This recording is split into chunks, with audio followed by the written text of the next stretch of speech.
As soon as we are airborne, synchronize the directional gyro with the compass. Red on red.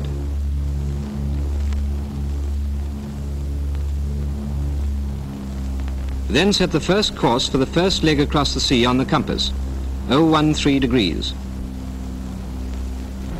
Here's the headland which marks our starting point. Turn to set course accurately over it. On to 013.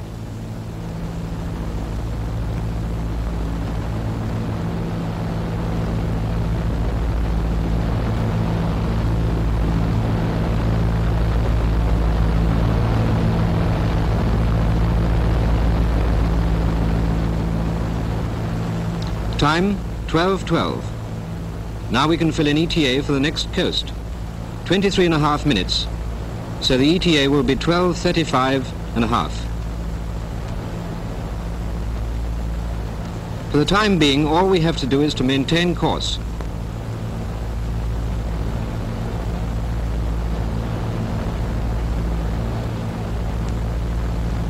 And keep a constant airspeed .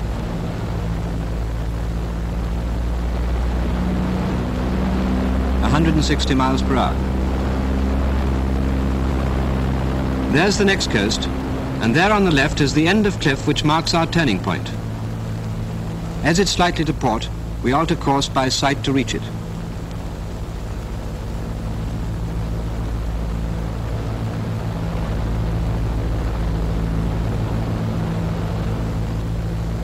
Mustn't forget to check the gyro as often as possible.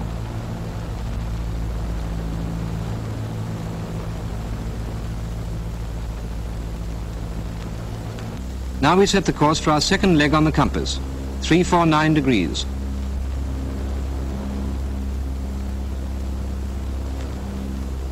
Turn to set course accurately over the rocks, on to 349.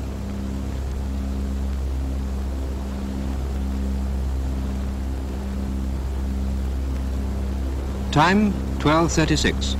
Fill in the ETA for our objective. 33.5 minutes. That makes it 13:09.5 at objective. Now we can begin serious map reading. The first thing we can do is to mentally check the angle of crossing the coast.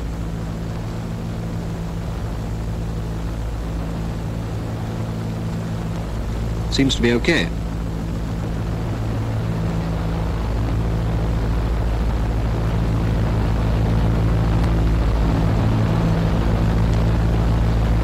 Our first landmark is the spot height. According to our time scale, it's between the 5 and 10 minute marks, about 8 minutes after setting course. That is 12:44. There's no point in searching around for a landmark which isn't due. We concentrate on flying a steady course and keeping a good lookout.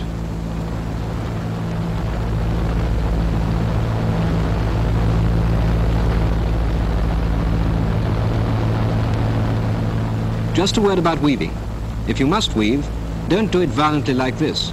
You'll never be able to maintain track.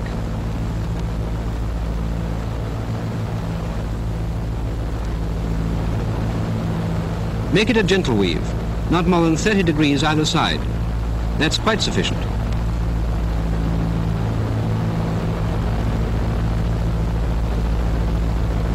There's the spot height, on time, on the port side.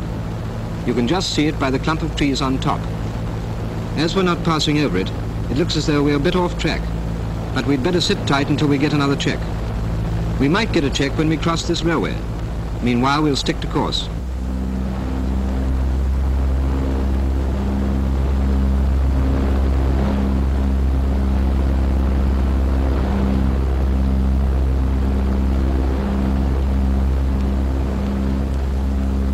There's the railway at the bottom of the hill, but notice its direction. It looks as though instead of crossing here, we have crossed it somewhere about here. According to our 10-degree lines, we are about 5 degrees starboard of track. We must alter course about 8 degrees to port. That is 5 degrees track error, plus 3 degrees to regain track. 349 degrees less 8, that is 341.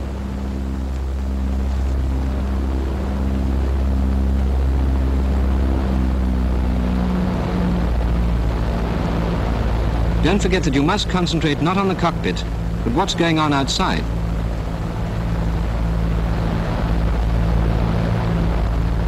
Hello, here's a river. Looks as though we're close to our next landmark. It's just about due, too. That's the river, which should be on our starboard side. There it is. It's such a shallow valley as to be hardly noticeable. But there is no mistaking the river. We are directly over it, so we are still slightly starboard of track, but we should regain it in a minute or so. Look out for the railway. According to our time scale, we should be there after 18 minutes. That's 12:54, any moment now. There it is. A minute early. We are roughly halfway, so our ETA for the objective will be 2 minutes early. That is 13:07½.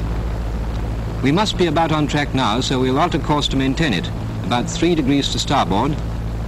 That is on to 344.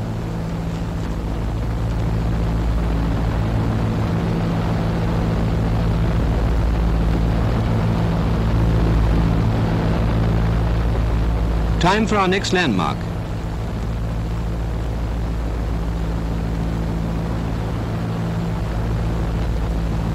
There it is.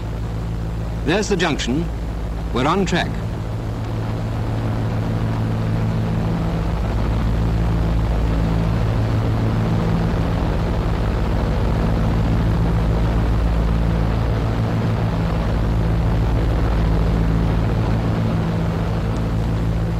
We should be seeing the town soon.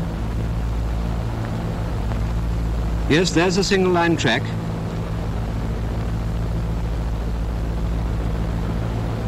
And there to starboard is the town.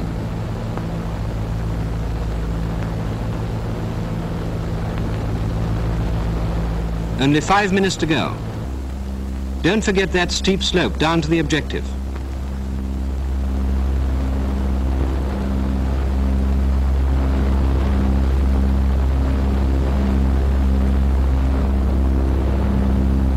Keep an eye on the airspeed.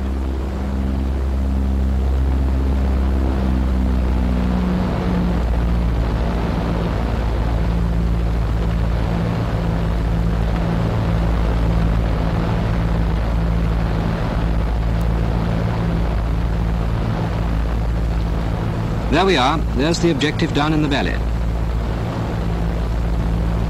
On this flight, no time was wasted scratching about on the map trying to identify odd pinpoints. Keep an eye on the clock, so as to only look for a landmark when it's due. And if you don't see a landmark, don't flap. Stick to your courses and ETAs. Careful flight planning makes navigation a certainty instead of a gamble.